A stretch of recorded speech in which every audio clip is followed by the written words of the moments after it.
Hello, hello, hello, and welcome to another flight in the AccuSim story, the AccuSim adventure, flying the Aerostar all the way from Whitehorse, Canada, to Gold Coast, Australia.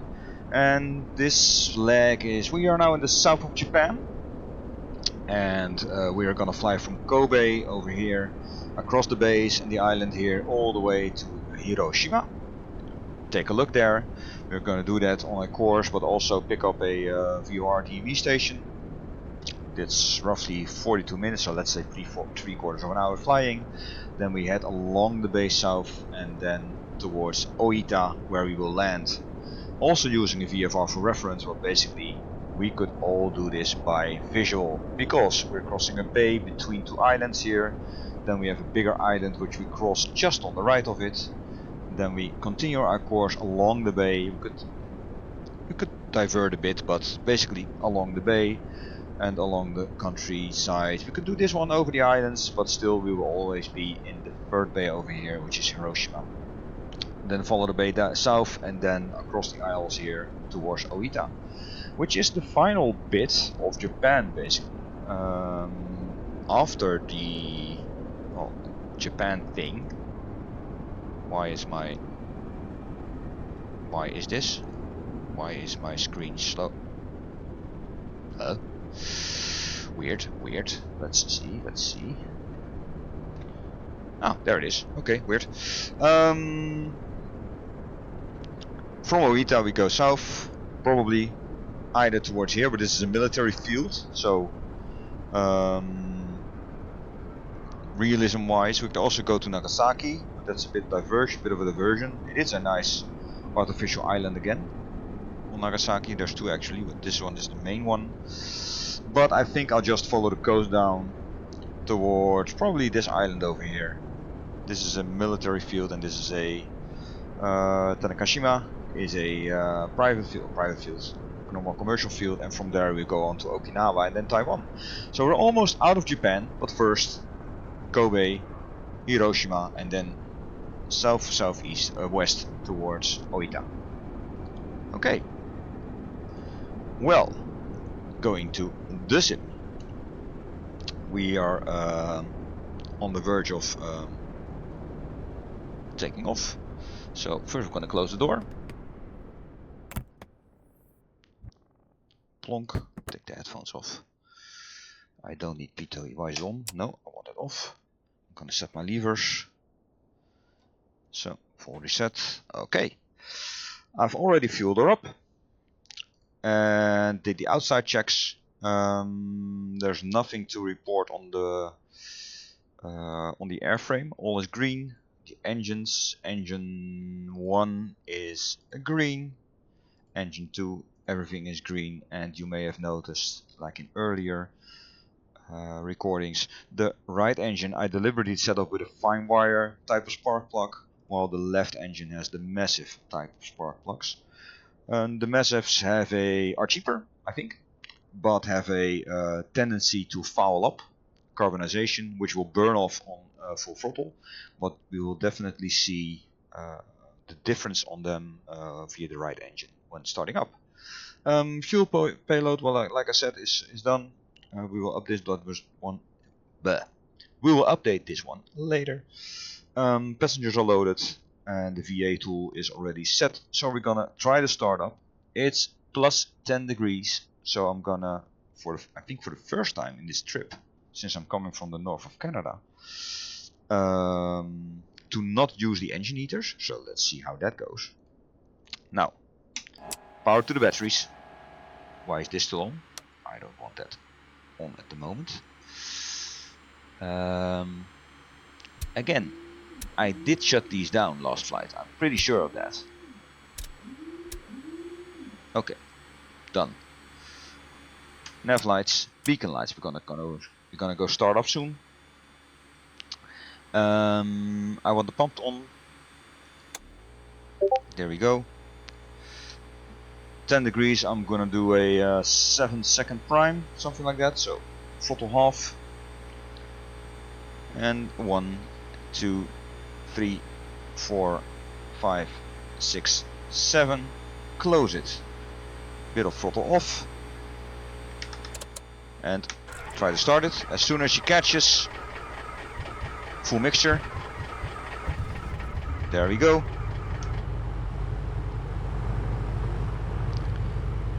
Pull her back to 1000 RPM.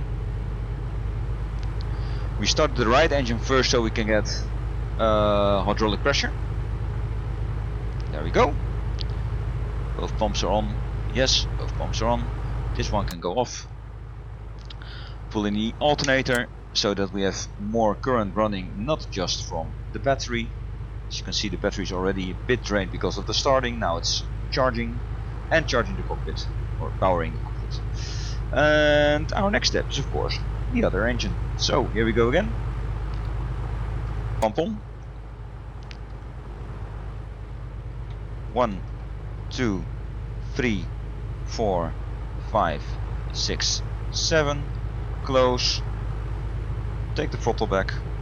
Start. And as soon as... oh, that's quick. That's early. That's quick. That's nice. So, plus 10 degrees is not cold enough to do a normal start.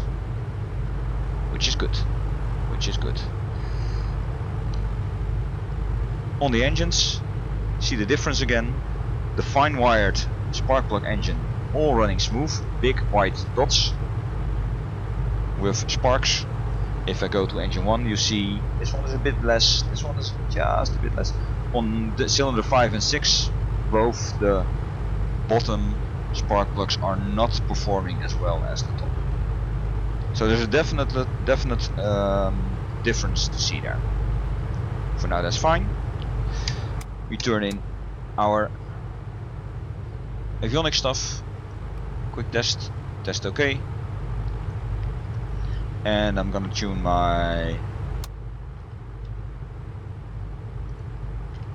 set my altimeter and set my gyro, put this on slave, so this will start to move. We are currently facing west, so this will start move. You see it very slowly. I can help it a bit. We're just pointing it to the west.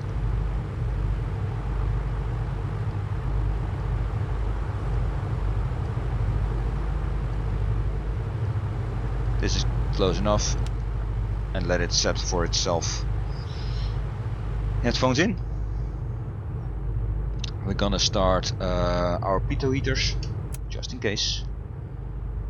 Prop de-ice is not necessary. Cabin fan and heat should be on, and cabin lights will be on as well. This will come later. This can now go off for a bit. Oh, I didn't set the starter. Now they are. This is all set. It's all set. This will have to warm up now. In earlier flights we did the engine heater, so the oil started at 50 degrees. Now the oil has to warm up by itself, which is fine. I will also say towards this one, it's not going out of oil because of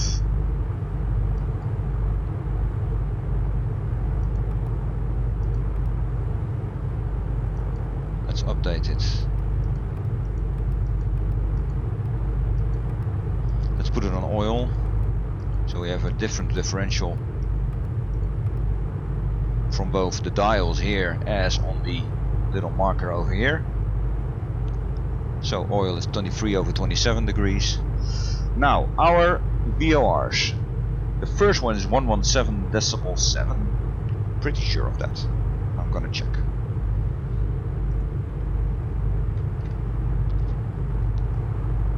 Yes, no, 9, 117.9, and the second one is where we're going is 117.7. So what I'm gonna do is doing the other way around. I'm gonna put this one on 117.7. So this will be our go-to, and this will be our first 1.9er. Am I correct on that? Yes. Now we will be heading in towards the first one at Hiroshima at a course of roughly 273. I'm gonna set this one to 273.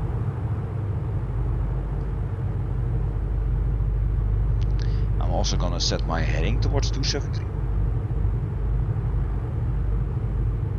This one I'm gonna forget about now, and because that's the first one, I'm gonna set my DME to the second station. And time to station of ground speed is enough for now, and I will start this one when we start our takeoff. Right. We can warm up the rest while taxiing. Oh, I forgot the ventilation stuff. The heater and the ventilation air open. Inside temperature is 11, so let's warm that up a bit. But I also need the defogging. Defroster, defogging. I'm gonna do them both because I don't want fogging up windows. Fogging up the windows. Check. Right. I think we are set. I think we are set. I think we are set. Yes. Roger, Roger. Okay, taxi lights on.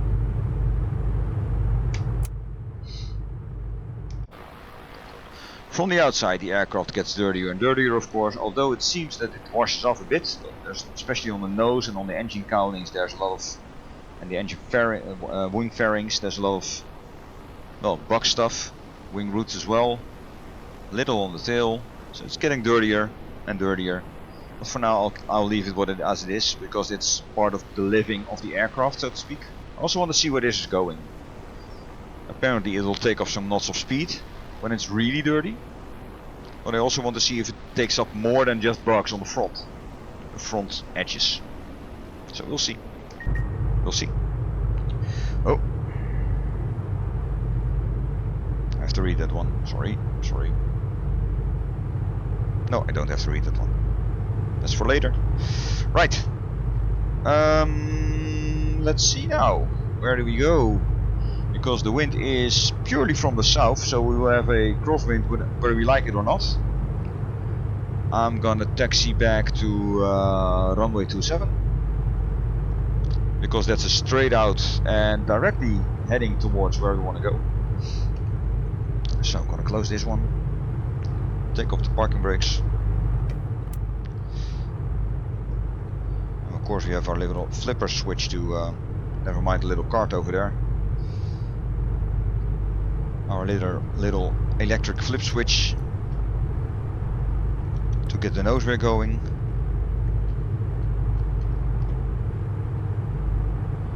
Oh, and I have to do my traffic injection still. Let's start it up.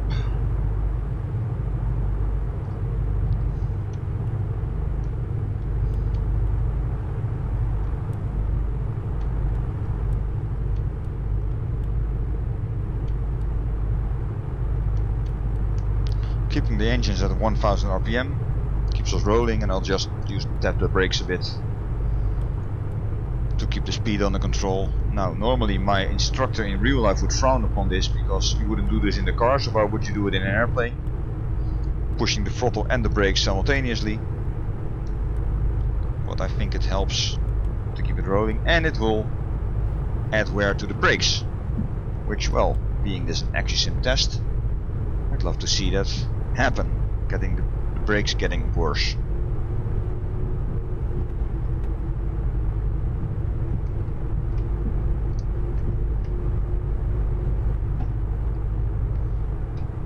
No, it's too fast.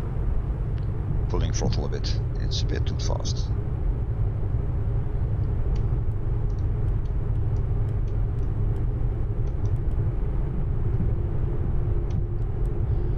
Oil is coming up nice in the green layers now, same as all the other T's and P's, temps and pressures. Traffic is spawning in. Over there we have an EVA Air and an ANA, all Nippon.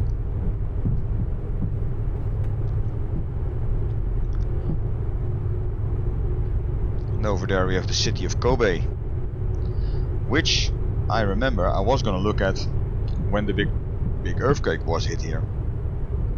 I promised that in the last video and I forgot, so I'm gonna do that when I'm at the holding. Again, the same passengers. Bit of a bummer, I think. And when you load passengers, that it's completely the same, unless I have to cycle them, of course. Have to remember to do that.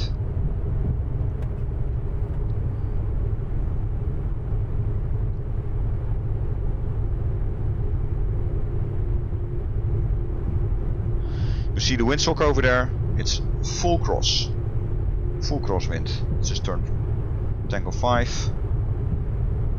Gonna wait all the way to the beginning, and it's quite a hefty full cross. So this will mean we'll take off with full aileron into the wind. Maybe even also rudder to get our heading correct. Because we have the nose gear now on the separate thumb switch, which is located here on the dash. You can see it flipping if I do that using the nose wheel steering. It also means that the nose wheel is not going across when we try to maintain our heading toward accompanying in the wind.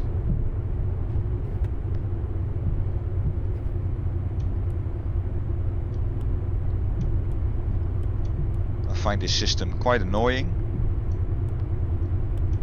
I'm not sure why Piper, or the original builder, because the Aerostar is not an original Piper design.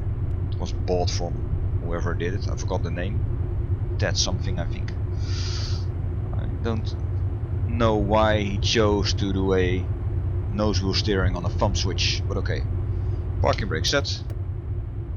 I'm gonna add some light to the instruments. So there we go. Right. Engine check. I forgot the exact checklists before takeoff. Checklist. Cabin doors closed, controls, mixture full forward, fuel selectors on, prop full forward, boost pumps on. Oh, I'm gonna do that. Oh, I'm gonna do first this one. Warm up to 19,000. I did. Temperatures are go. Prop is full forward, mixture is full rich, engine instruments at 1500 RPM. Checking for 28 volts. It's an ammeter. Where's the voltmeter? I didn't do this in previous flights. This is hydraulic. Suction.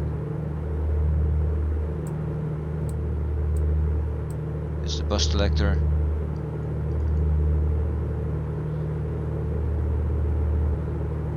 Alternator, check for 28 volts. Okay, I sure want to, but is it here? Tachometer mode. Nope, it's not there. I forgot where the voltmeter is. Or do I do it here? Yeah, 28 volts, there it is. Throttle set for 2100 RPM.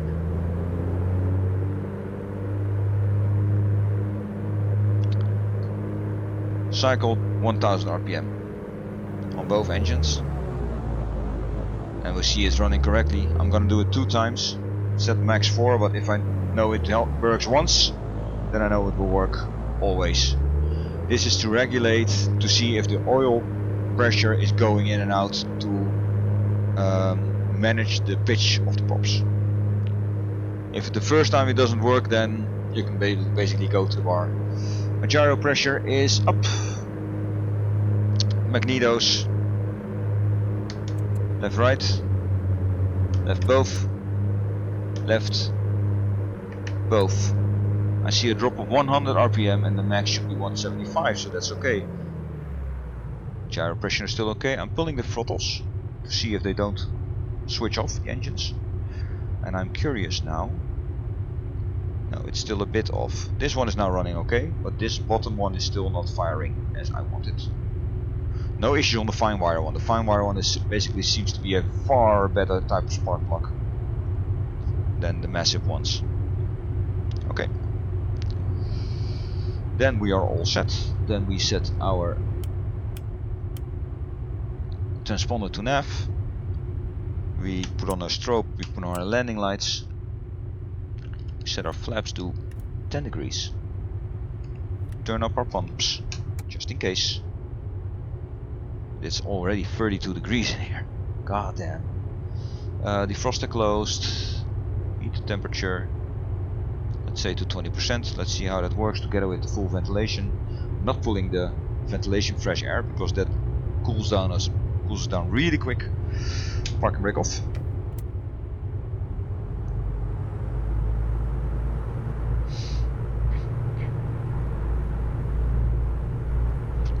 God damn it, I forgot it. I was gonna look at what I promised earlier.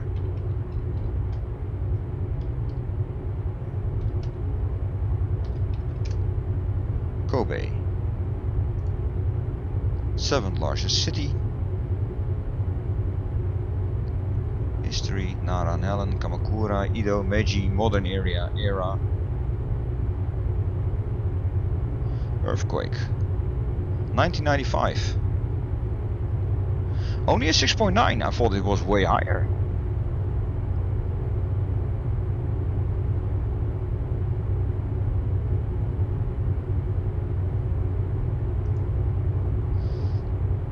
(1995) a 6.9er.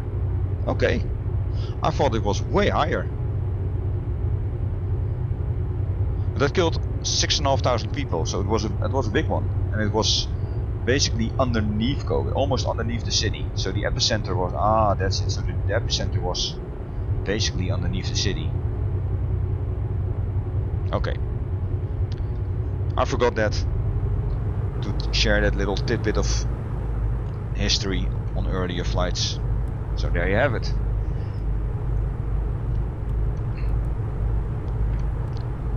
Nose wheel steering it up to the runway. We have quite a harsh wind from the left. So when I'm taxied up, I'm gonna advance full throttle and put my aileron to the left into the wind. Here we go. Can't see it, but I'm doing that. And when I need my rudder, I will put it in, but I'll keep it on the center line. I think there's an airplane over there. That's what you get with traffic. Now I can alleviate the aileron pressure, and here we go. Tap the brakes, gear up, flaps up. I'm at the safe altitude of 200 feet.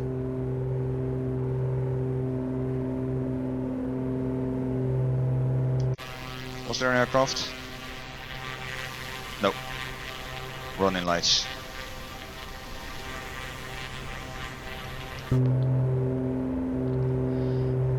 Safe climb power. 24 over 2400.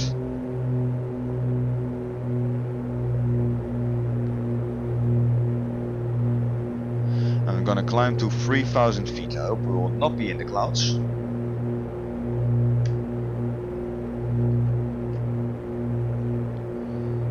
I can keep below because the 3000 is really only necessary around Hiroshima. So if needed, I'm gonna keep a bit lower.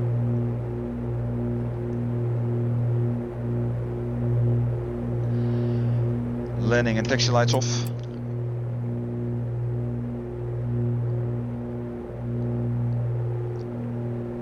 I'm gonna keep this heading, but I know the wind is pushing me towards land, towards the right.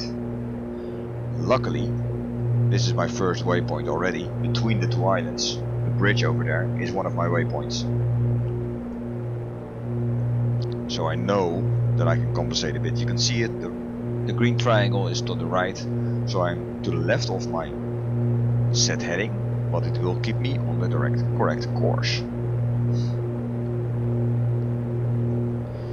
And now that we're coming up to I'm gonna take 2000 for now, throttling back to 21 RPM, no, not RPM, manifold pressure, 21 inch, there we go, 2200 RPM, and dialing back to, let's say, 12 gallons an hour per engine on the mixture. There we are.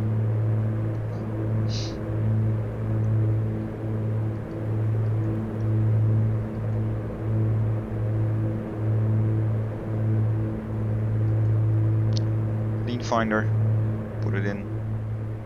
Oh, it's already starting to stutter, so no. Nope.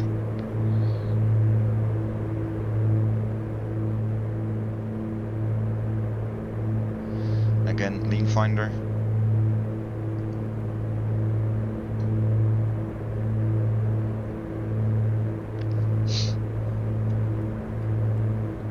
There we go.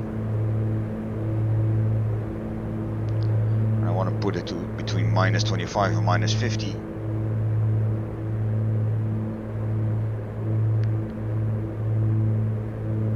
I think. Well, they're running smooth anyway, so this is fine. This is just fine. Right. No autopilot, just hand flying. So we're getting over this bridge here between the main island and the smaller island on the left.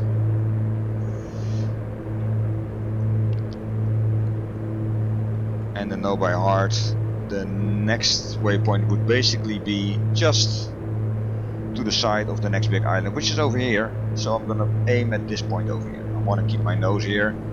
Even if I start drifting, then I can compensate to go back towards it. I'm sneakily climbing, I don't want that. So compensating for that. On my rudder trim, elevator trim, sorry. Correction.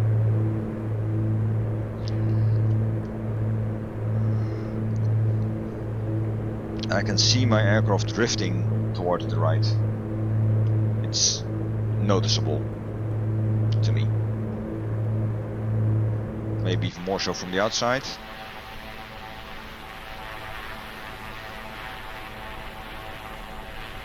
Yes, slightly. Not a big deal. Because we have visual markers in place, so we know where we have to go. So if there's a drift, we will naturally just circumvent that drift.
And I forgot my timer.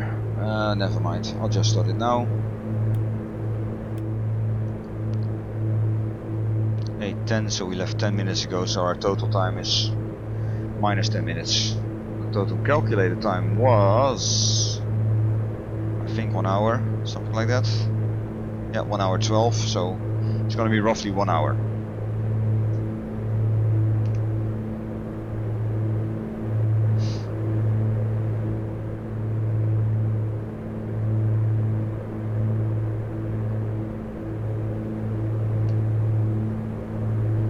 And I've got a signal. Look at that, it's already here. Now it makes life a whole lot easier. Because now we have this marker to head on. 272. This is set to 273, so this is fine. I'll set it to 272. I can set it to nav2 and the ground speed. Let's see what it comes up with. 96 miles, 32. Okay. Oh, this is time to station. That's good. So we have some headwind. We're indicating almost 190, but we have a ground speed of 180, roughly. So 10 knots off.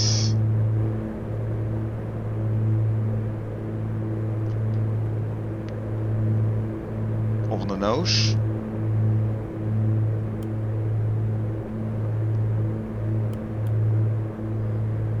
time to station is 31 minutes. 30 minutes to Hiroshima.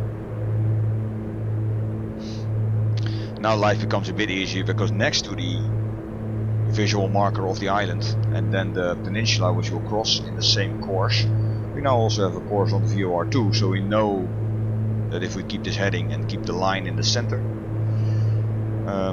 we're on a course towards Hiroshima. Now if that line falters to the left, that basically means that we're too much to the right on our chosen radial, so we have to steer left a bit to get the line back to center again, and the other way around. If the line moves towards the right, that means that we are left of the 272 radial, so we have to steer right again a bit. That's basically the whole thing about VOR navigation. And I know GPS is easy and fun, and you know where you are, etc, etc, but I know perfectly well where I am because of the preparation and because of the VOR station. I know that I am 92 miles on a 272 radial towards Hiroshima. And if I reverse 272, let's make it easy, 270, that means that I'm 91 miles on a 090 course from the airfield of Hiroshima, from the VOR station of Hiroshima.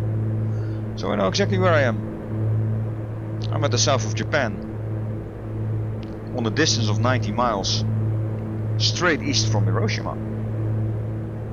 I don't need no GPS for that.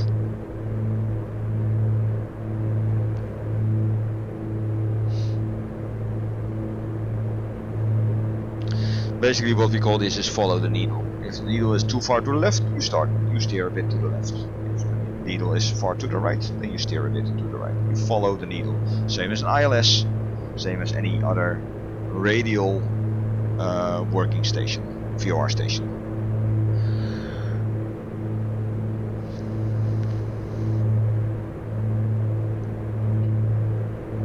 Engine running smooth, sounds smooth at least.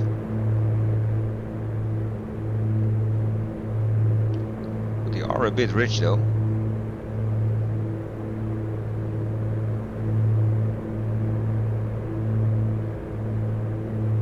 They can turn a little more green.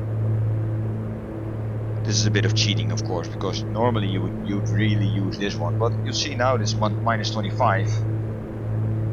Minus 25 reach of peak. The reach of peak, this is basically the aiming point for an economy stricken flight. You see this is a bit higher, so I'm gonna add a little more mixture to this one.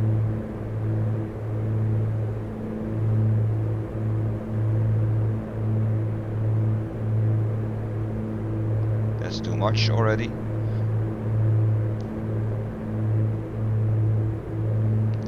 But it is very much chasing numbers. We're talking about single digit degrees of Celsius on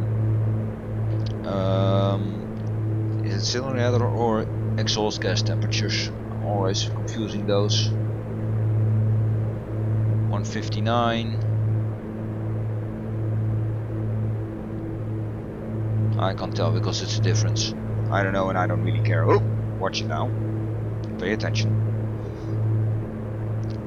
Oh, and what I also wanted to show, this is now the massive spark plug engine. Now you see they're all big because of the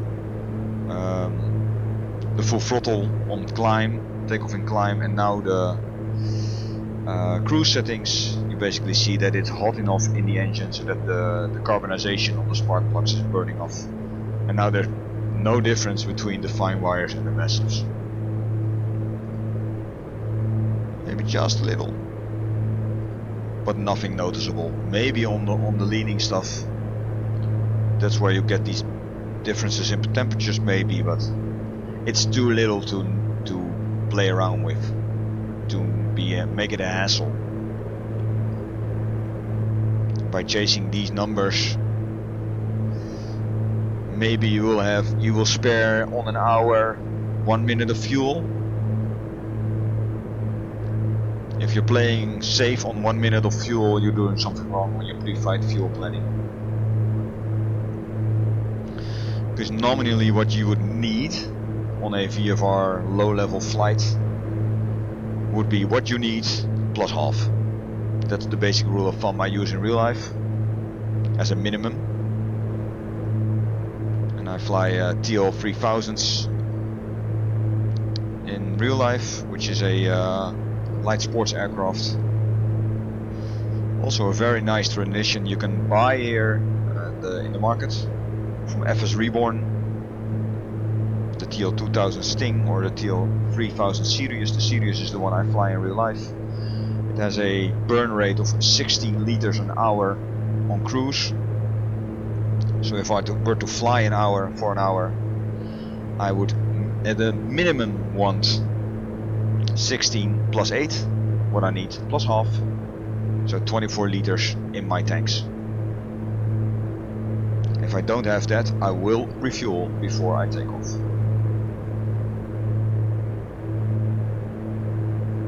Now, see us go, look at us go. Nice and fast. I like the cruise speed of the Aerostar though.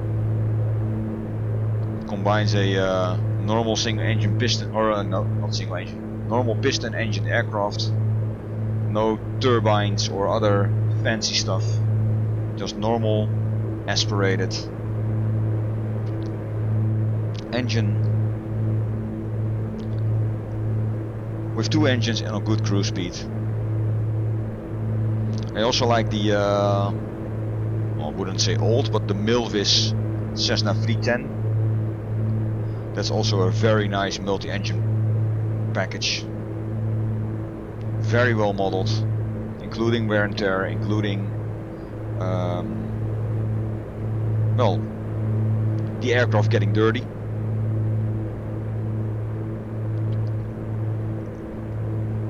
But 828 does it better. There's way more on systems here, or aircraft properties that get a wear and tear tag, like the brakes, like the flap linkages, like all these little things that can break.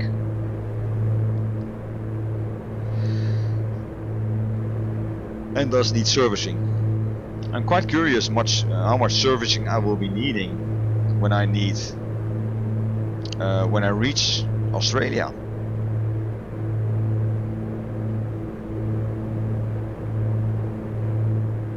Because that would have been the trip then. Passing north, yeah, north of this island. This is part of my waypoint. And on this heading we're cruising towards that peninsula over there. I see this peninsula because on the left over there I can also already see water. So I'm cruising straight over this hump. I could follow the hump to just give my coastline bearing a fetish bearing. There's a little town over there. Cool. That must be so neat to live. You're on an island, in a cove, surrounded by mountains. Gus get guard soon, because with the mountains to the west,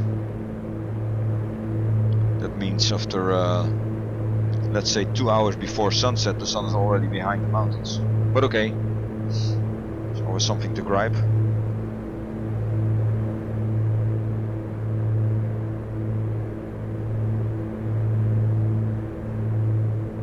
So we are now 25 minutes, that's TTS, time to station, 25 minutes or 69.2 nautical miles from the Hiroshima tuned VOR station. And we see that it's on this bearing and the line is straight in the middle.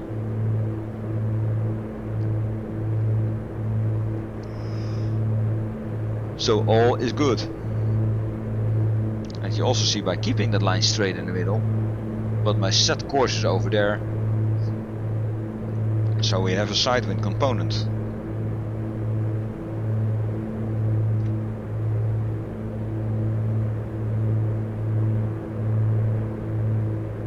But in any case it doesn't really matter, I'll just keep, as soon as I see the needle going a bit to the right or a bit to the left, I just automatically compensate it. It's not something I think about, but I just do, so it never will wander never far off. Always be some in the middle-ish.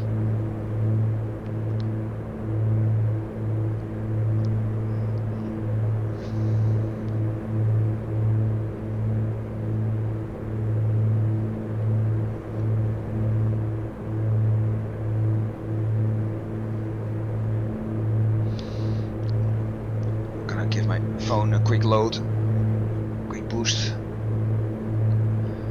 See, I'm quite well balanced. I'm not touching the yoke. Aircraft is basically holding its course and altitude, attitude, basically.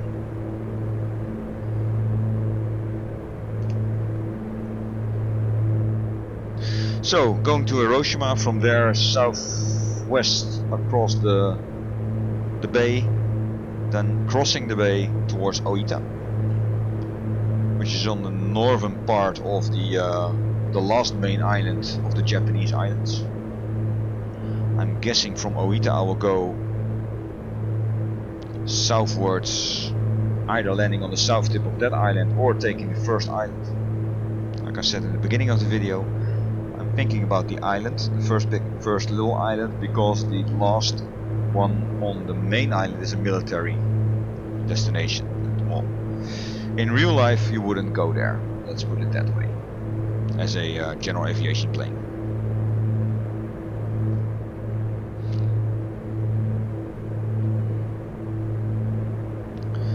So that would be Tanishigawa, something like that.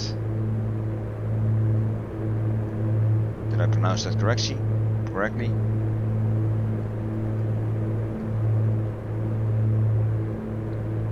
Tanegashima or Tanegashima. I like the latter better. Tanegashima. That sounds better. Yeah, let's go with that. And from Tanegashima I will probably follow the islands, the Ryukyu Islands, to Okinawa. And from Okinawa follow the rest of the Ryukyu Islands towards Taiwan. And then we'll be out of Japan.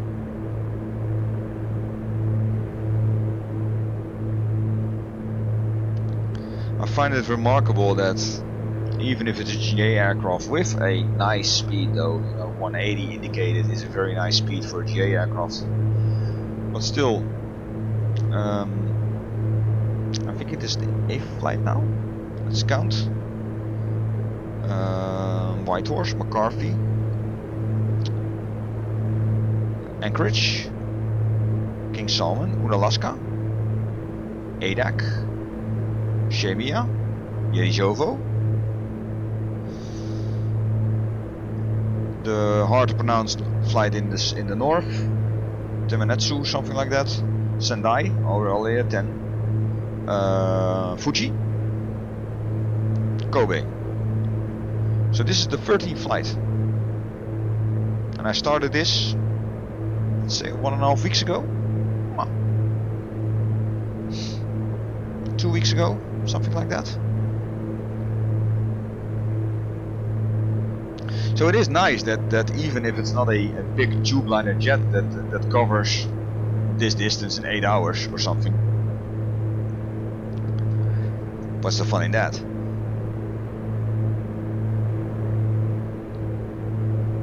Call me biased, because I am a real world small aircraft guy. I've worked in an airline for almost 20 years, so I really love the tube liners.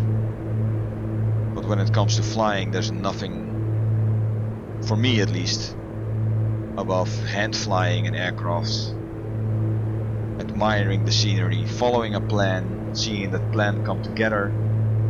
There's a little town over there too, how nice, but no bridge. So take a boat, boys. Cool. Very cool.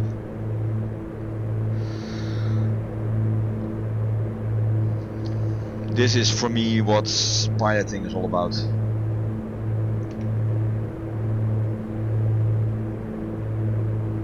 I can very much enjoy a good tube liner simulation, like the Leonardo Mad Dog or the Innobuild's A300. I like that one. I'm very much eyeing the A340. I'm not that interested in the A320s though, like the Phoenix. I'm just 320s just don't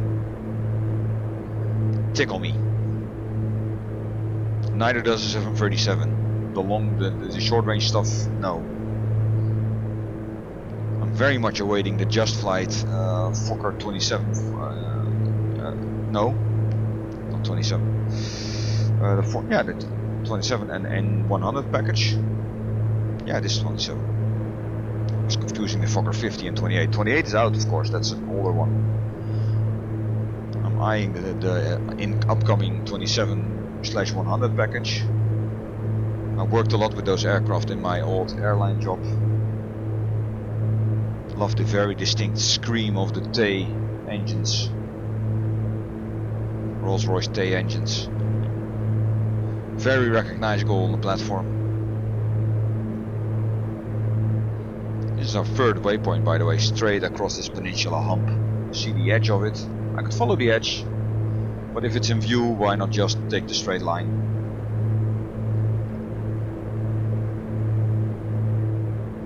It's a nice town over here. I can't pronounce them all in Little Nav Map. They're all Japanese signs, so who knows what it says. Near the coast, lakes. In between, basically it's a valley, which seems to dictate that sometime some kind of a river ran through here. Yeah, now it's a canal, so it diverted, meaning that you can develop this area without fear of flooding. Bad voodoo over there, bad weather. It's low, it's dark. So luckily we're just skirting that.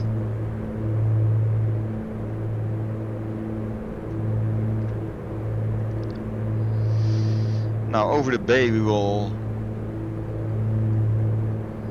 basically cross another bit of land, and behind here should be another bay, and that bay, at the tip of it, or at the bottom of it, whatever you want to use as a term, houses the town of Hiroshima. Of course, having the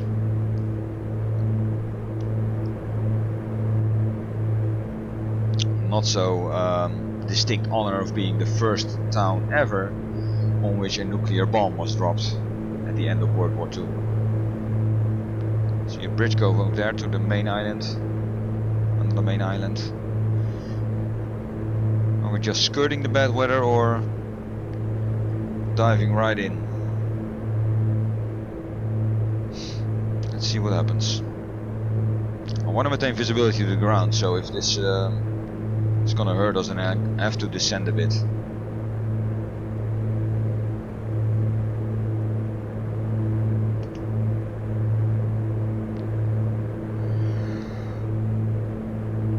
As VFR rules maintains not going into IMC, instrument meteorological conditions, so I have to keep a separation both vertically as horizontally from any form of clouds. And I can tell you this is just above minimums. Still doable. Yeah, the weather over there is really nasty, it seems. I'm diverting a bit from my course. Of course the diversion will become bigger as the radials come more together on the station. But you see that I'm now a bit too far to the right or to the north, whatever your fancy.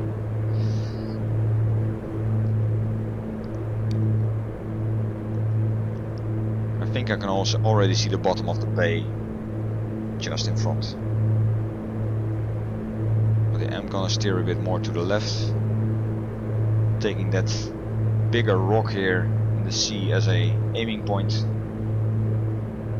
And from there I'll probably see Hiroshima. This is one big mother effing industrial area, by the way.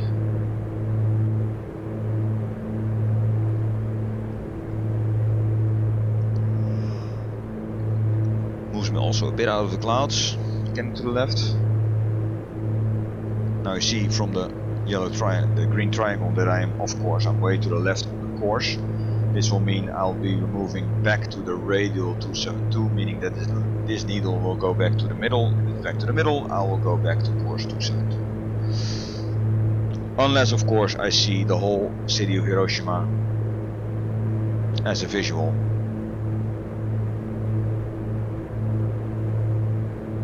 that negates the whole instrument thing, because then we see, of course, and we know. Here's our rock. I'm gonna pass it on the right.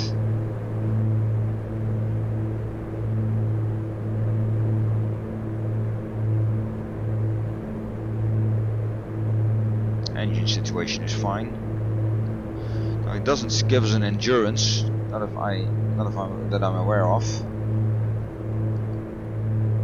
It just give us a gallon per hour and a used gallons per hour thing.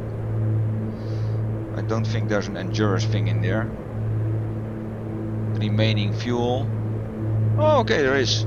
So that would mean on this fuel, on these settings, this changes of course when I add throttle or decrease it.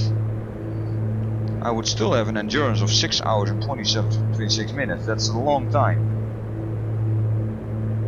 On a remaining 151, is that the case? No, because I've got 30, 25, 25, so there's 50. That's no less than 80. So this is not okay. Now, why is that? Now it's updated. 222. 2 hours 22 minutes. Now that's more like it. Now I see that it's 55 gallons. It needs 50 over. Now let's say 15. 15 is 30 plus, well, 28. Exactly, but let's say if we would round it off, 30, I would take the lesser one. So not risking, I would say 25. Meaning 55 gallons. This one wasn't updated. And I'm not sure, I have to check this. Well, how can I update this without the EFB? I have no clue. 11 miles out. I'm guessing this is the bay, but not the bay, because Hiroshima, the VOR station, is in front of the town of Hiroshima. So this is another town.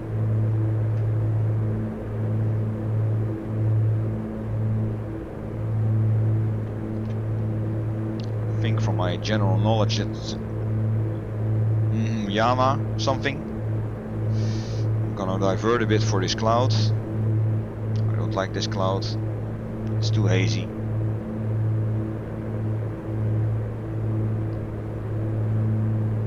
It's not helping.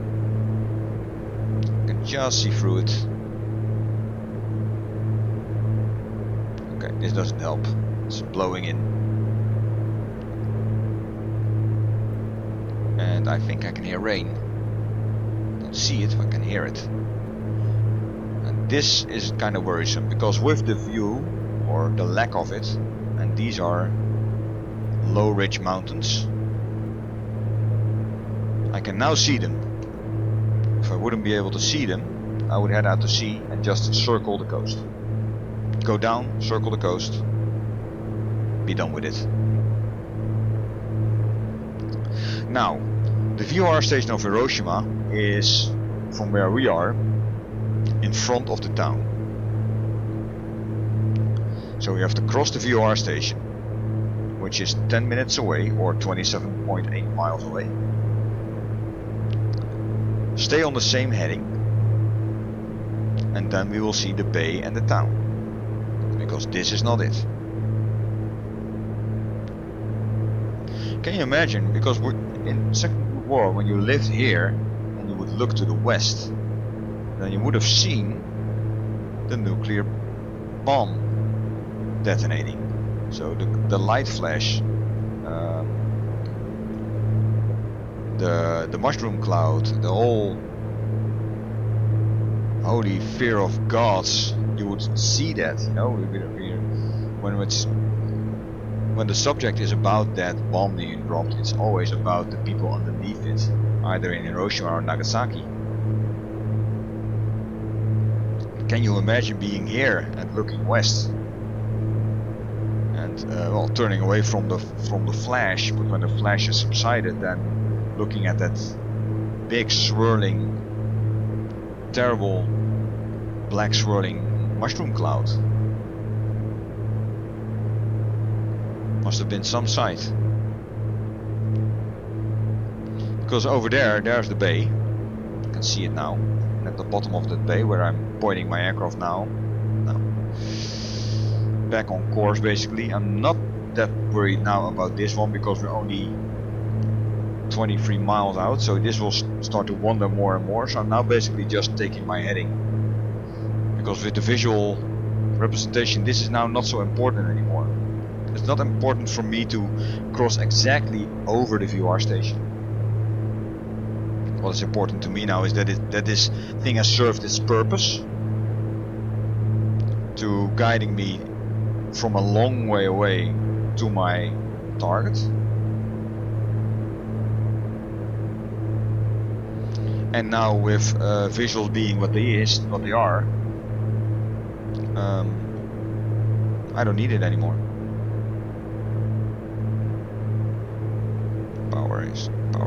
Power lines, antenna. Over this crest here we see Hiroshima, I think. And if not, no, it's not. I'm gonna check it. No, I said it earlier, this Onomichi. I said it earlier, of course. This station, still 20 miles away, is ahead of Hiroshima. So I'm getting ahead of myself. Never mind, people. I'm getting ahead of myself.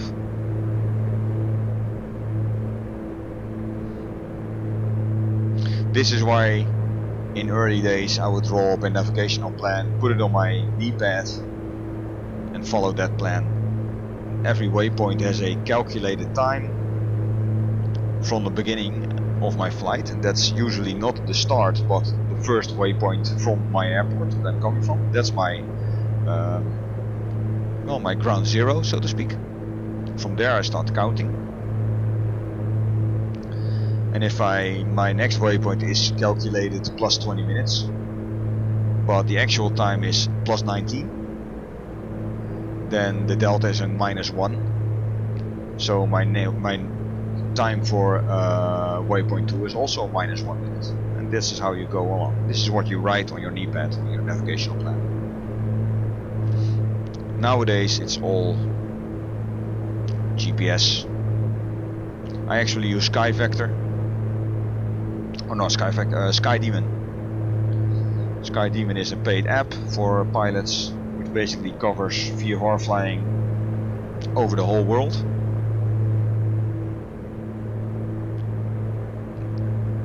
And it's such a nice tool. I can just use a suction mount on my window, put the tablet in, load up SkyDemon, put the flight in that I planned the day before, even the morning before.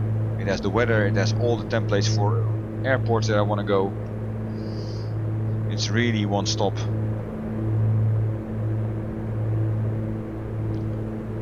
So without using a GPS in the aircraft, there is one in my aircraft that I fly, but I'll have to learn to use that. I don't have to because I have my tablet, which is both planning and execution in one. I'm a bit to the right now, but that's because there's a big rock in the way here, so I can go left, but there's a dark cloud over there, or I go right and that's a misty cloud over there. Let's go left.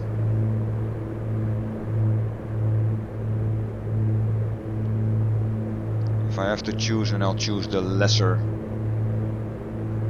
difficult one.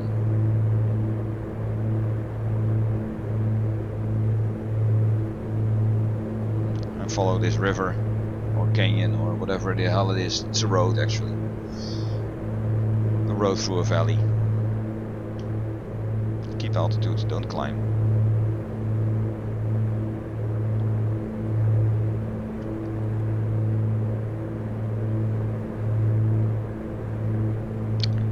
And here I am yapping along. Because this thing flies good.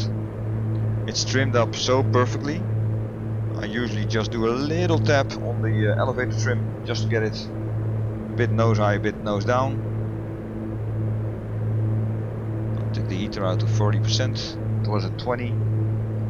So now it's 17 degrees in the cabin. But other than that, she's so smooth in the lateral range. In the altitude range, just tiny taps on the trim or on the throttle.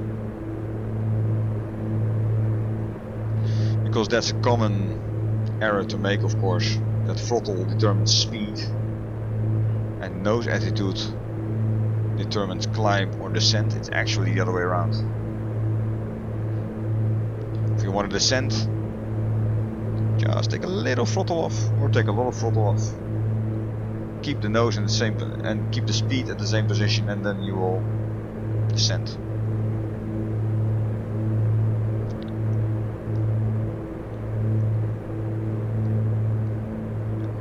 Right, 10 miles an hour and we're off. So I'm gonna steer towards it, but that's rain. There's a rainbow there, so that's rain. So I am choosing not to go in there. I can just see the mountain ridge over there.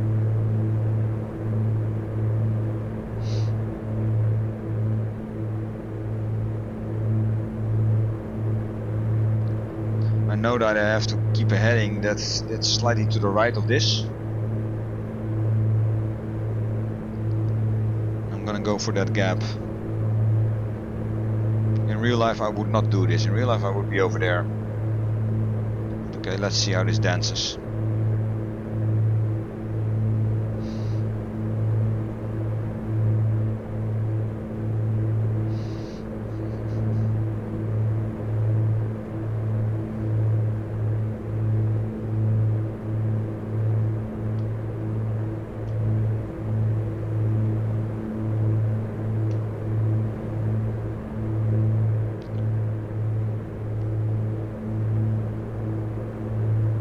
Yeah, that's a nice gap.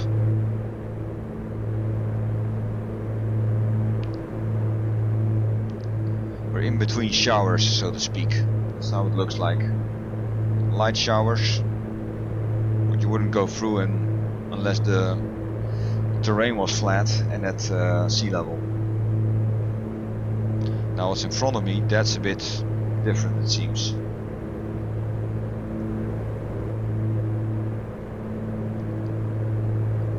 Well, this stuff is now way off, so we don't have a clear understanding anymore of the VOR station. The needle's to the right, so the station is to the right. I'm guessing that's the airport over there, thus also the station. I could go towards it and then take the correct course. It is visible, so I'm gonna do that. Because what that does means that I know on which radial I am from my left waypoint. If I go on this other course, stay to the left, then I only have an assumption that I'm still on the left of my desired track. And as we know, assumption is the mother of all fuck-ups. So why not do this? I'll tune this back so we know which track we have to take. So that's 315. We are at 315. So this is the airport.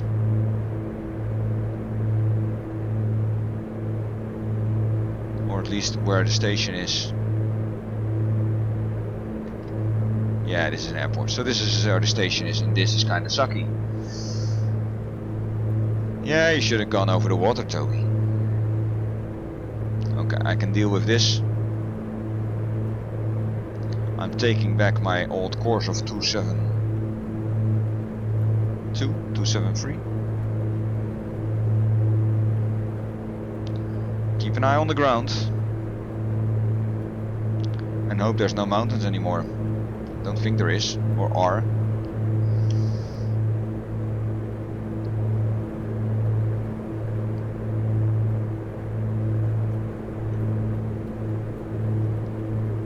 In any case, don't go below 2000.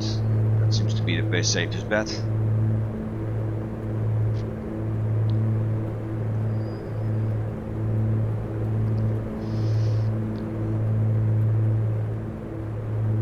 In real world, I would be very on the fence. Because in the real world, I do my aircraft that I fly, the TL3000, It's not a G1000 equipped aircraft. It has the basic dials, like here, old school dials. And because it's an MLA aircraft designed to fly VFR only, from the basic 6 I have 4. So I don't have a gyro compass, although I can simulate it on my GPS. That's built in. That's basically the only thing I use for it.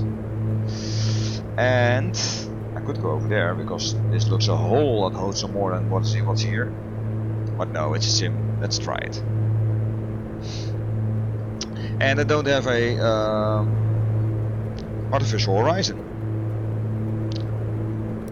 which means that when I become enclosed in clouds and the world around me lacks a true horizon, I would very soon become disoriented, and I could spiral into the ground without ever knowing it, because the internal human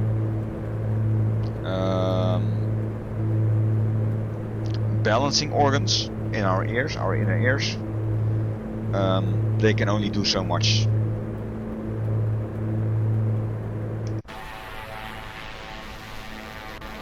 Now, will this rain wash my plane? So far it doesn't. Ah, this is better. This is becoming better.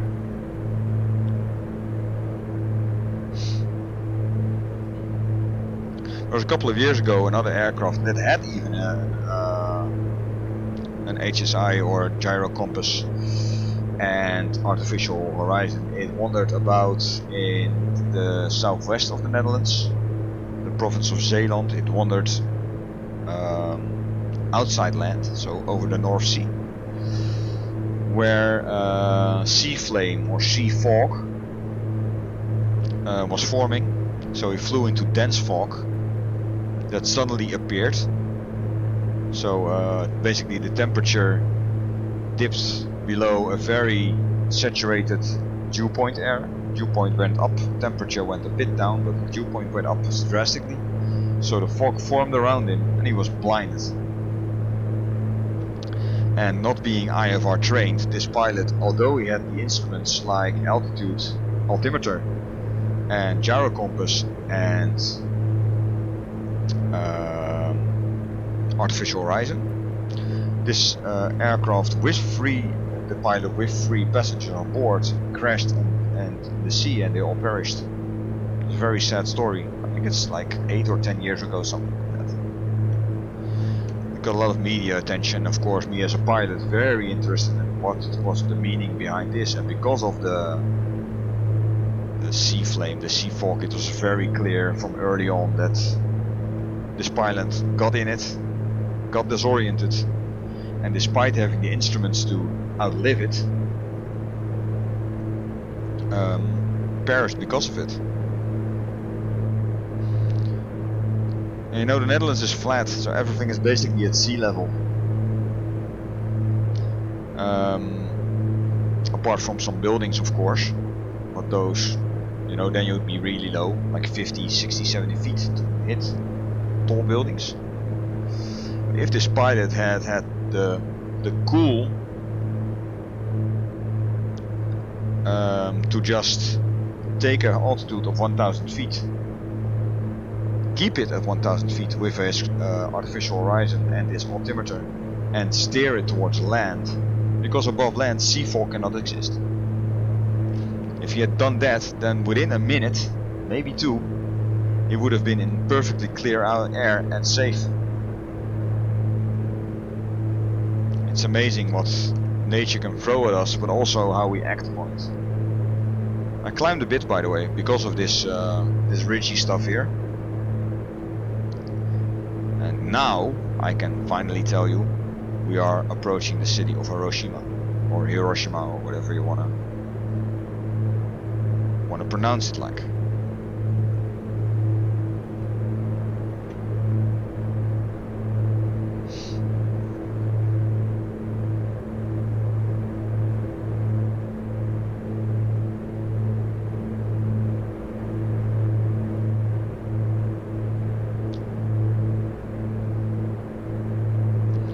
there are some very, I could say some, there are a lot of very sad tales to tell in the world of aviation. Oh, I got a signal. Yeah, and now it's gone. Signal coming in on Oita. That's good.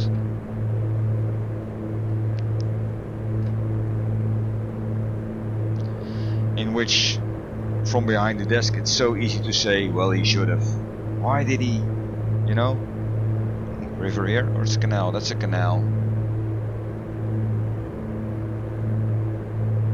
Also, there should be some kind of a dam somewhere, because this looks like a kind of a floodway with buildings in it. It's generally a very bad combination.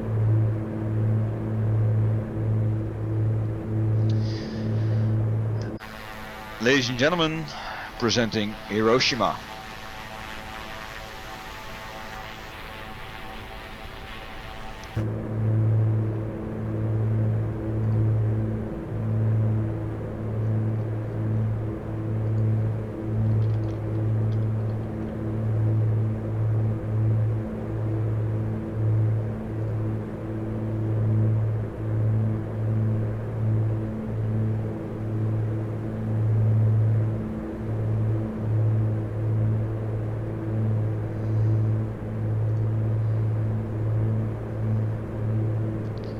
Oh, that's nicely built up, of course. I don't know about the radiation levels as such. You would suspect to be higher here, but it's a very built up area. A lot of people working here, living here. Wouldn't know any landmarks here though.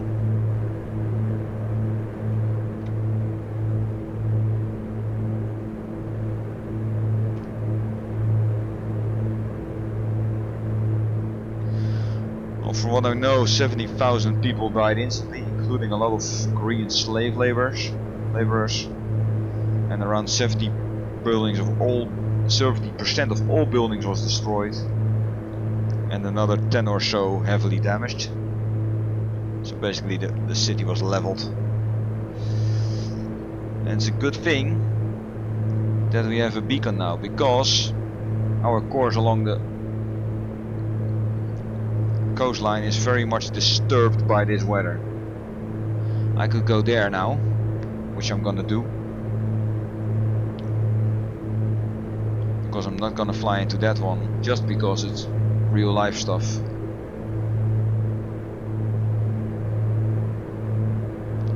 So we're not going to trace the coast. I'm gonna circumvent this weather because this is a nasty one. This is a zero visibility rain cloud. I am gonna check the radial. Oh, that's actually kind of good. I'm gonna tune this on nav 1. We lost the nav 2, I think.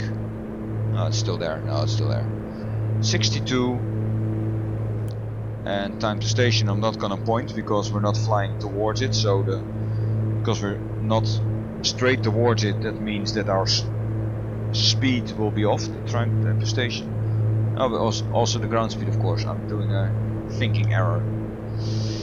It relates the ground speed to our heading to the station. So if we're not heading towards the station, then the ground speed reading, the GS reading, is not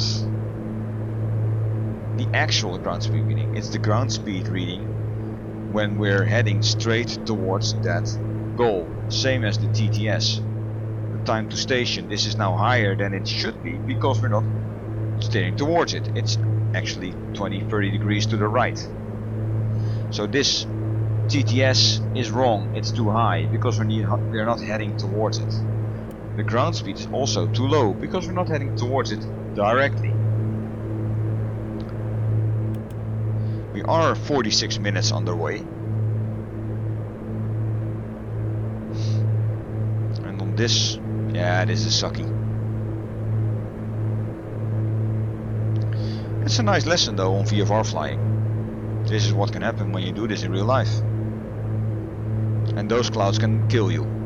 Not because of visibility only, but also because of icing in the clouds, because of up and down draft winds, which can easily get you a minus 500 or plus 500 vertical speed while flying level. Make no mistake, in slightly mountainous or hilly terrain like this will end your life within a minute. If you now get a downdraft of minus 500, then that hill over here on the nose, we would plaster it and we wouldn't even see it because it's below the nose.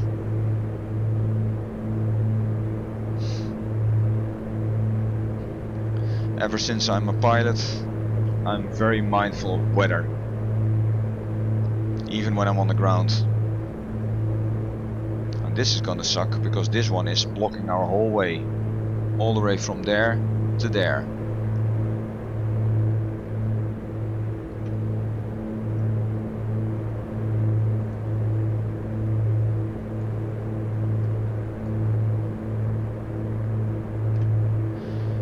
So what am I gonna do?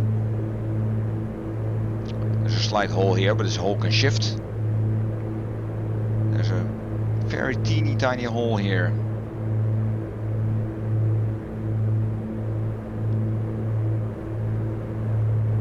I'm gonna go for that one.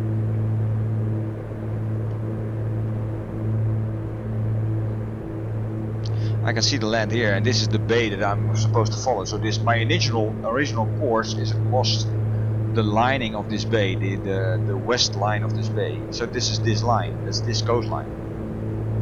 I went south to outfly this cloud. I'm now rounding that cloud.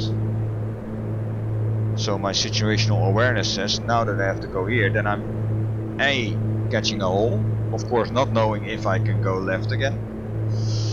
B, I would be putting myself back on the same track that I planned. Would I do this in real life? No, probably not.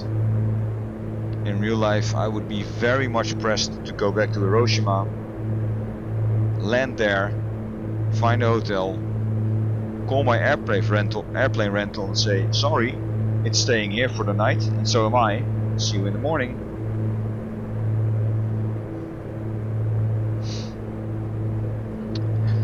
Ah yes, a pilot's life for me. This is of course taking a bit of a risk. Mental noting my course. This is going west, meaning that if I want to go out, I have to turn east again. Because this is a tunnel, as you can see.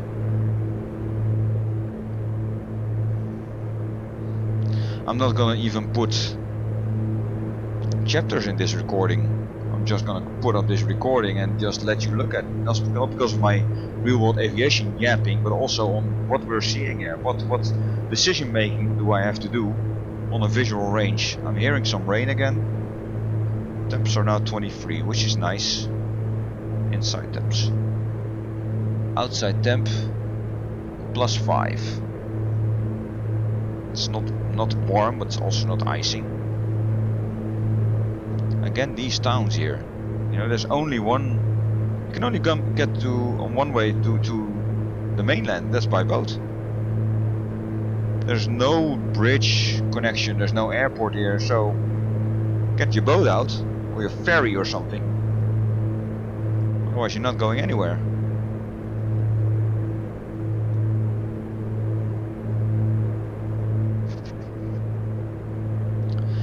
I see this decision was a sound one. What we see here is the original coastline I wanted to trace. So all the way to the back there is still Hiroshima.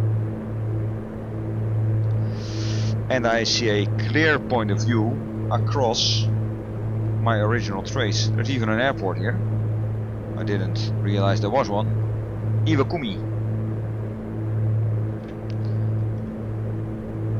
Didn't make a mental note of that, but that's fine.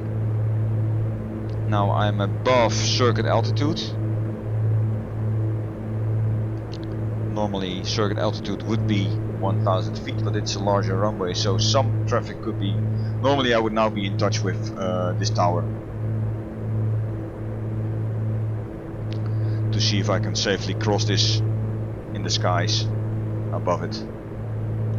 Of course I'm not gonna go straight over the runway. If something should be taking off or landing, then I'd like to be to the side of it so I can see it. Can't see underneath. If there's an aircraft underneath here, because we're on the same heading on towards the airport, that would be bad. Because, well, if he also does... Now I have top windows, but you see, if he doesn't do that, nor have that, normally aircraft don't, then the ending would be very catastrophic. Right, let's set a heading again. Here we are.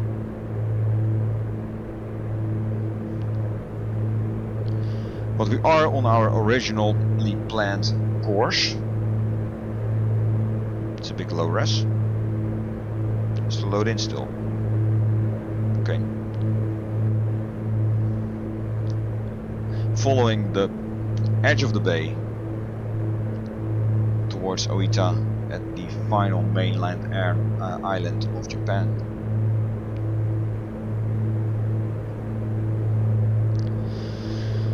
So you see, by deciding how to dodge those showers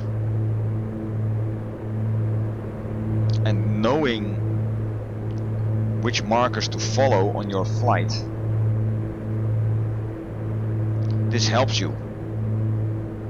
If you would just plonk this in a GPS and follow a magenta line, you would not know this, because you wouldn't have prepared, because you were just going to follow a purple line.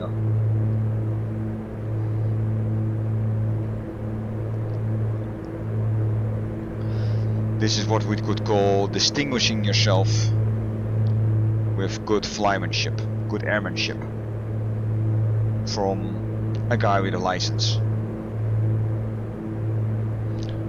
Now of course I tend to cut corners myself, because this is a sim, this is not real life.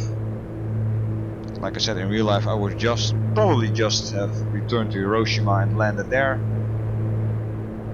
tied out my plane for the night, or at least until the weather would be blowing by.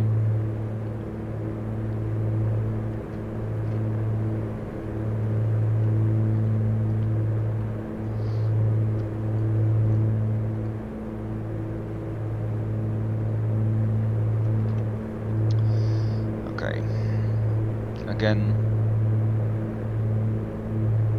it seems that the draw distance is a bit low on the clouds, because it looks clean and all of a sudden, flop, we're in the middle of it.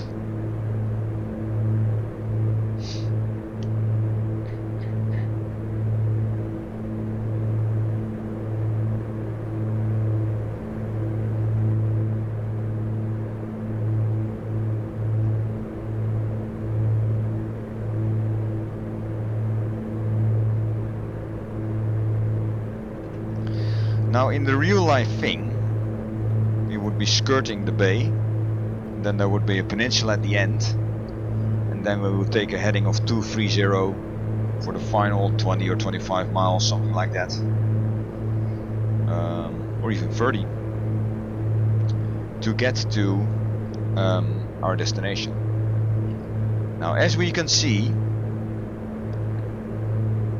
Flight Sim is playing a trick on us by giving us a good visibility when we are far off, and then giving us a very bad visibility when we're close by. This is kind of sucky. Okay. Decreasing.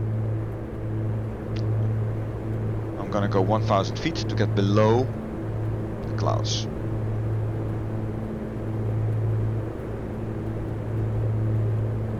Also gonna adhere to my course. Now if I don't find the peninsula, it's not a big disaster, because I can still follow this arrow here towards my destination.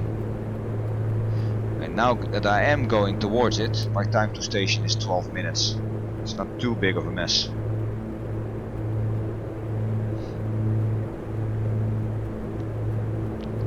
This is something I have to look into, because, you know, visibility going down that fast while the visibility is great while you're farther away is a bit silly. Okay, didn't plan for that big thing over there. If we encounter that, then I have to go over it, because now I can see over it. Just adding my throttle back to cruise. 21 RPM. No, manifold. I don't want to go there, even if that's probably the peninsula that I'm aiming for. Actually, I'm not going to go up either. I'm just gonna cross it in this lowest bit. Kind of a saddle thing. And then go left again. Pick up a new course and go left again. This is shite over there. I'm not gonna risk that, skirting that stuff.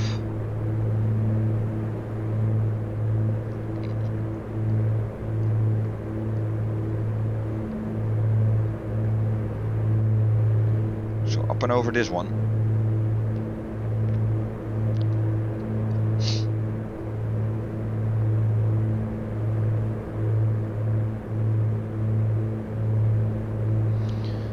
Bit of luck, this ridge will also hold in the weather. It looks like, because there's a very distinct line between the clouds over there and the clearness over here. Now of course we are way more to the right of our design track, but it doesn't matter now because I have a station to still tune into.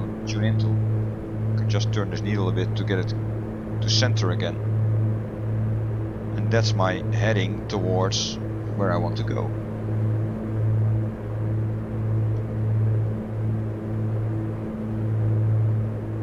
That's it. And I have a big beautiful rock over there that I can steer on top.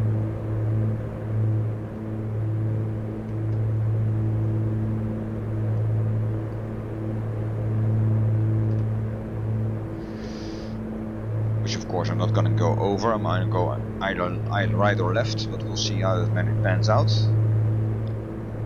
So we're 31.3, let's say 31 nautical miles out of our station, thus our destination, Oita Airport, which relates to a direct speed of 11 minutes, 10 minutes now, as you can see over here.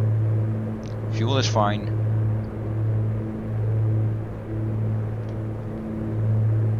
It's switching now. I find it fine. It's great.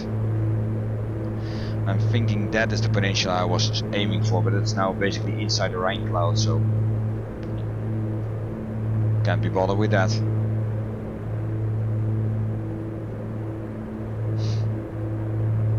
That's another shower over there. Let's keep an eye on that if it comes from right to left.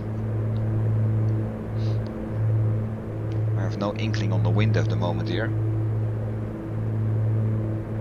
Could pretend to just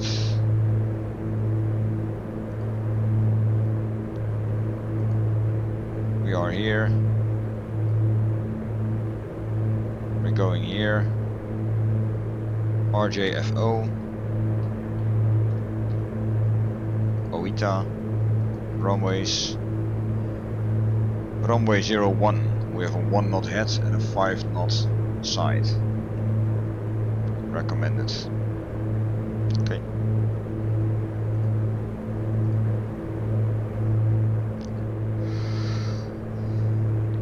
So if runway 01 is the recommended one and the 5 knots from the side, from the right, 01 meaning is almost north. So that's here, and the wind is coming from the right, so the wind is coming from here, from the eastern side.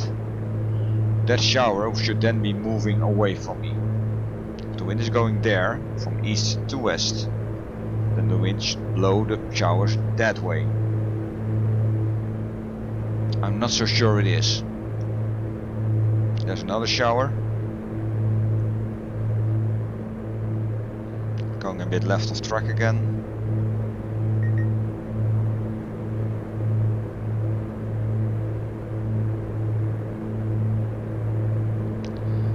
Also not that sharp on my altitude keeping, because I'm just focusing now on keeping an eye on the scenery on the ground, on the water, which for me is more important than being steadfast at 1,500 feet or another altitude. These are more showers.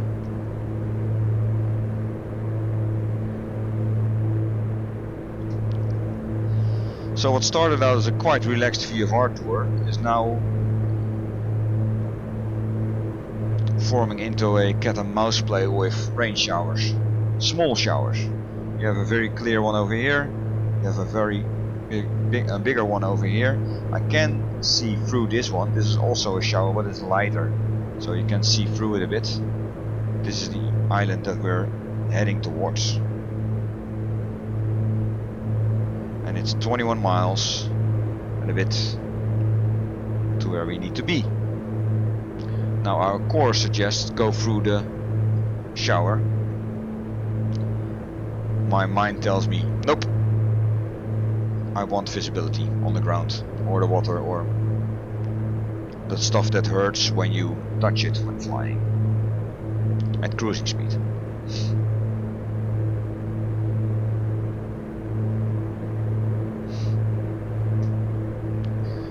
If I'm a bit lucky, then there's a gap in between here, so if I round this shower I can then weave between the other one. I have done this in real life. Wouldn't recommend it. Wasn't the most relaxed flying I've done. Also, it turned out my little TL3000 Sirius is anything but waterproof.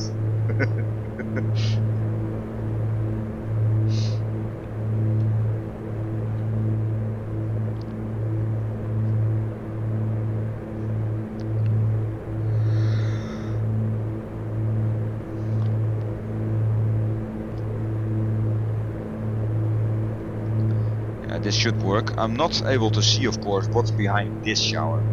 I do tend to see though that the showers or the clouds get thicker if you get near them. So it seems that I can look through this, but when I get there might be a shower that I don't see now, which is a bit weird.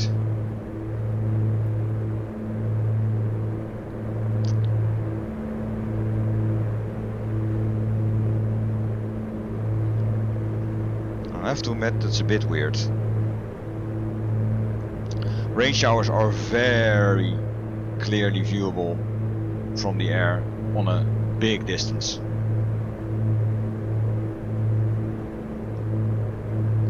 And you can actually see them move with the wind. So that depiction is correct. I see that also here in sim. What you see here is actually what you see in real life. That's very well made. What I don't like is that at a greater distance the land is visible, but as I get closer suddenly clouds appear over it. It's the same thing here. You can see this forming up.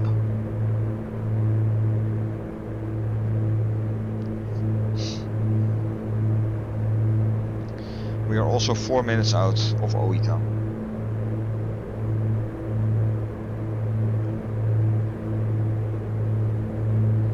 Again, I'm just fiddling with the needle to get a direct course in and in and in and in.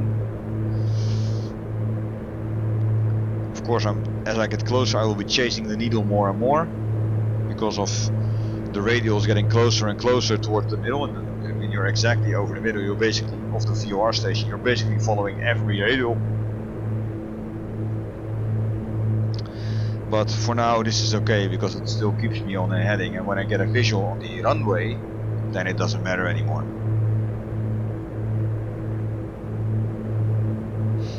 Okay, this is good. You see, this is now forming into a cloud. So farther away I could see the land, but getting closer there's now a rain cloud in front of it. Rain clouds drift from left to right, they do not form on the spot.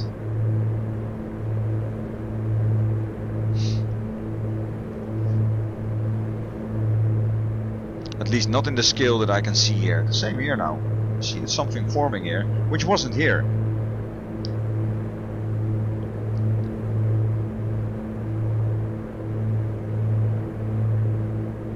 So this is something I cannot relate to in real life. happening. It happens a bit too much, too often at the moment.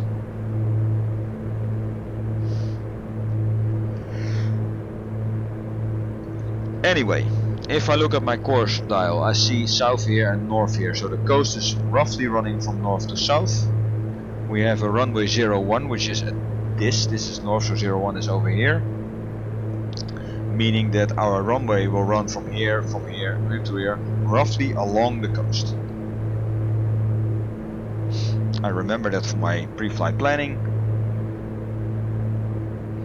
So I'm expecting a runway that is next to the coast, and we'll have to round that. Now of course, normally you would do a pattern on the left hand, but as there's water on the right hand track, you would choose that. But if those showers stay here, then I'm gonna do a left hand over the hills,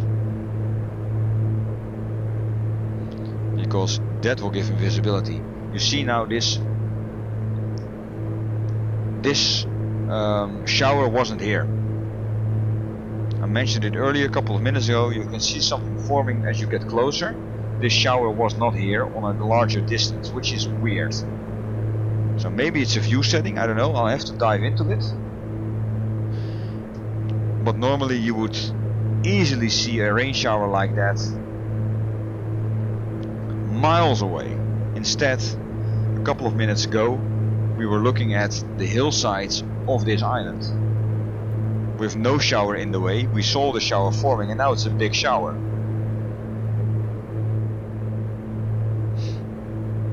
So this kind of intrigues me. I don't say annoy, but it does intrigue me on how this happens. It would also suggest, looking behind me, yeah, the showers are becoming less. So it's also like there's some kind of a, this is the runway by the way, there's some kind of a draw distance for rain showers. Anyway, we are where we are supposed to be. This is our destination airport. So, in preparation, we turn on our landing and taxi lights, we add fuel mixture, we turn up our pumps, there they are, and we pull throttle a bit to get to 1000 feet. I'm not doing a water approach because of the showers, which you see, the distance is getting bigger, and you see the showers disappearing. This is a bit weird. I'm gonna search on this. Maybe there's some kind of a setting of it, because we have cloud setting, but I don't remember anything in the graphical settings about rain shower settings, rain shower visibility.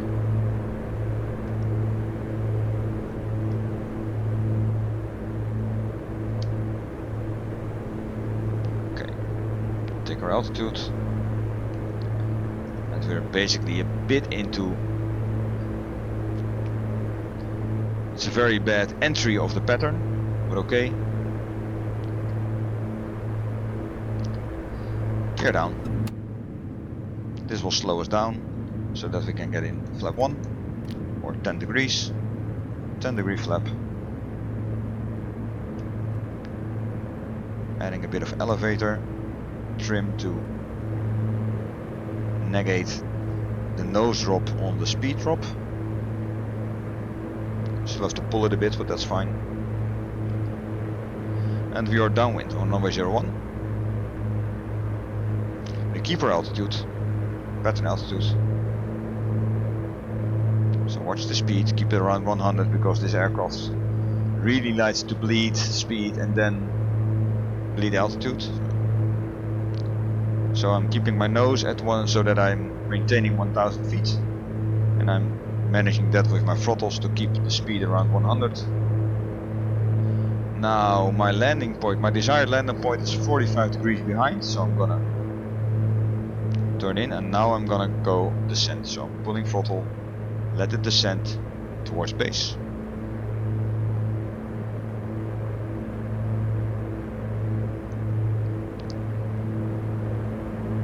This is base, and I can continue my turn. Make it 20 degrees. Slightly overshooting. Prop pitch full fine. 30 degrees. That's enough. Not going full flaps. Not needed. It's a long runway. And now we'll just fly towards the runway. We pull it towards the runway on the throttles. Slightly less. Keep it around 80 now. 80 knots. There's a slight side wind from the side, but not much. Oh, keep the speed a bit higher. Don't tickle the stall speed. And now we keep a nose attitude that is nose wheel up. Pull the throttles. Pull the throttles. Slightly too soon, so we stall out a bit. That wasn't the greatest.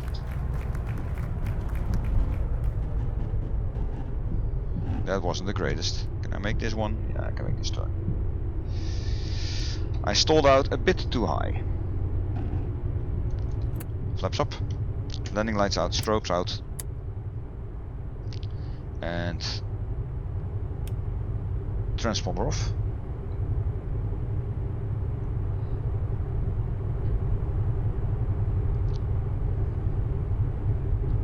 Well, where should we go? Let's go left.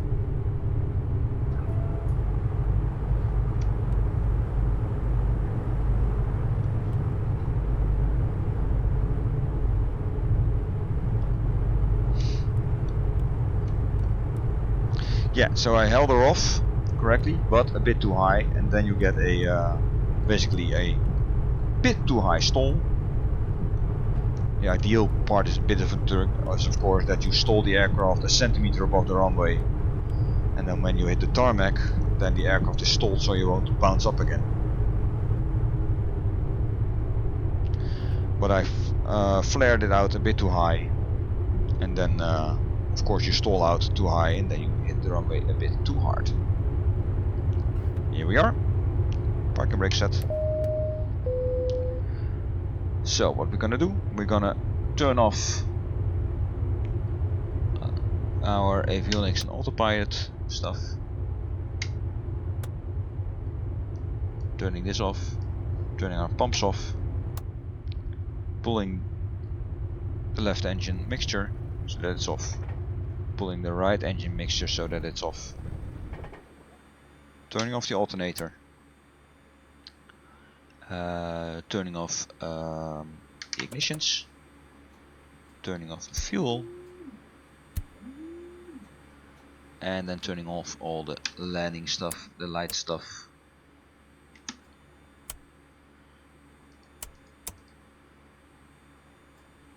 Pitot heat off. I didn't even have the fan on. Only the defroster blower. Interesting. I forgot that one. And nav light off. And then battery off.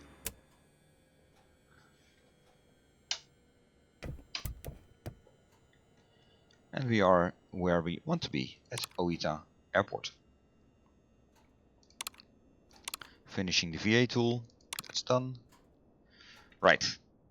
Now, on our next bit. This is basically rounding off. I'm gonna look at my planning tool again. Next time, this is what we did.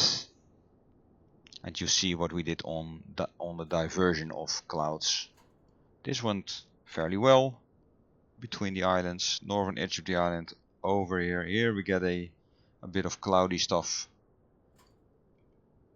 So we went back because we saw Hiroshima airport. Then we headed across Hiroshima. Then there was showers over here, so we went this way to divert it. Went back and saw there was another airport here. Went along the coast. And then again we had showers over here, so we took a waylay over here. And finally came to where we want to be.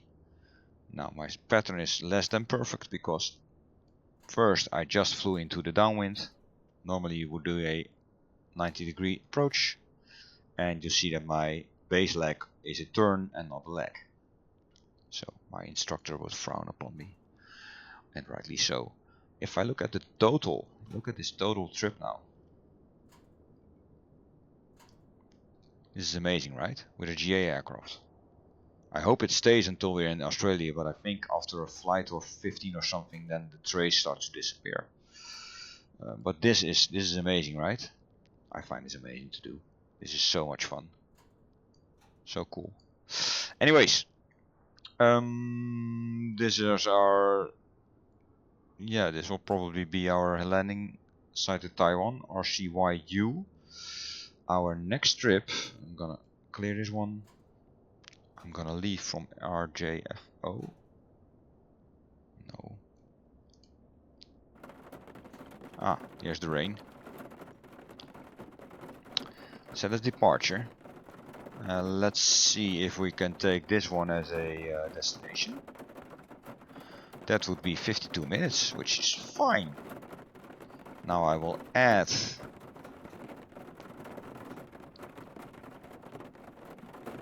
it's already in. I want the VR. Silly goose. I want to add this one.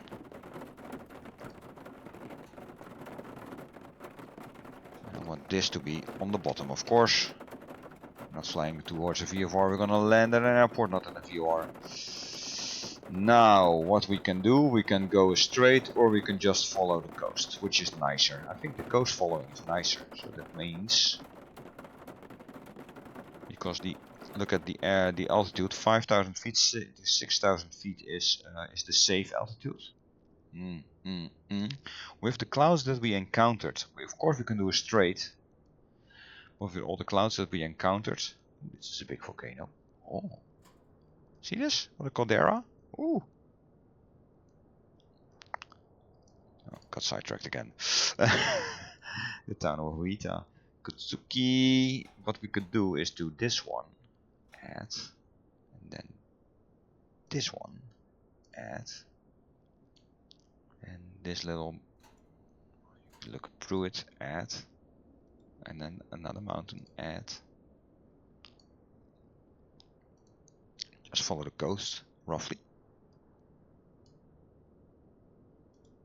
Another, add. No, I'm not gonna do that. I'm gonna do it in a bay, because the bay is this is water. Water is always better. So add this one, and then remove this one. Yeah, way better. Then the bay is the. This is even better, because this is a bay within a bay within these two. Okay, I'll keep it at this. Come with many. What's it called? This is a river coming out. It's just following the coast. So it doesn't really matter anymore.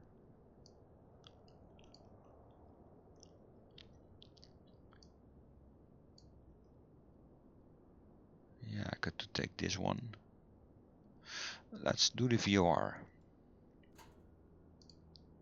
And then we go out towards the coast again. There's even lighthouses over there, maybe. These are also modeled. This is an island in front of the coast. Let's do this one. Follow the point. This is the last point. This foot-shaped thing. Add. And then we're across water for 50 miles to get to Tanegashima. And then we'll be basically leaving Japan. This is my next flight. And this next flight will take 56 minutes, but let's say an hour again. And I will try to do it tomorrow. Maybe not. Let's see what can happen. I'm gonna save this. We always use a dash because it's always on top. Then this will be our next flight, and of course will be recorded again, and you'll see it when you'll see it. Thank you so much for joining, as I will tie the aircraft down for the next flight. Thanks very much, and see you later.